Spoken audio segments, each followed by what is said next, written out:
不许我们用武力来实现国家统一。G7国家又说这种鬼话了，真的是吓死人了。G7全球最厉害的7个工业强国啊，工业生产总值占全世界的30%多，实力是很雄厚的。但是很可惜，我们的工业产值已经占全球的34%，我们的工业增长速度是5.9%，高端制造是9.1%，而他们基本上超不过1.5%。按趋势，2030年我们的工业产值会占全球的45%，会是美国的4倍，是美国加德国加日本的2.5倍。为什么要对比工业产值呢？因为 G7这个7国集团核心就是工业，他们都是所谓的工业强国，所以对比工业就是拿他们的强项来对比。有人可能会讲，工业产值高不代表科技含量就高，请注意，我特别提到了高端制造，我们的增长速度是9.1%，基本是他们的8到9倍。宏观来说，半导体、AI、新能源、量子、航天航空，你会发现越是前沿科技，G7在里面还有存在感的，可能就只有美国一家了。那么工业超过了，科技也前沿了，是不是可以佐证我们的力量已经完全不怵G7了？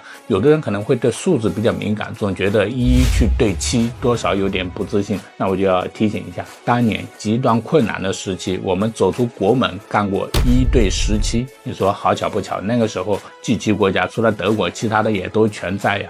不行，你再看一下他们捧在手心里的那个乌克兰是怎么被揍得乌漆嘛黑的。讲这个其实就很想反问一句，7国集团，你们讲不许这个不许那个，你们凭什么呀？算过自己几斤几两吗？不夸张的说，到时候留个时间窗口等你们了，你们说句实话敢不敢啊？还有一句话，我们在他们更早工业化之后遭了大罪的，曾经被欺辱的农业国，如今也是工业列强了，还出人意料的排在第1，他们凭什么还自我感觉良好？我们是不是该反思，有些事是不是我们忍得太久了？理解的帮忙点点赞。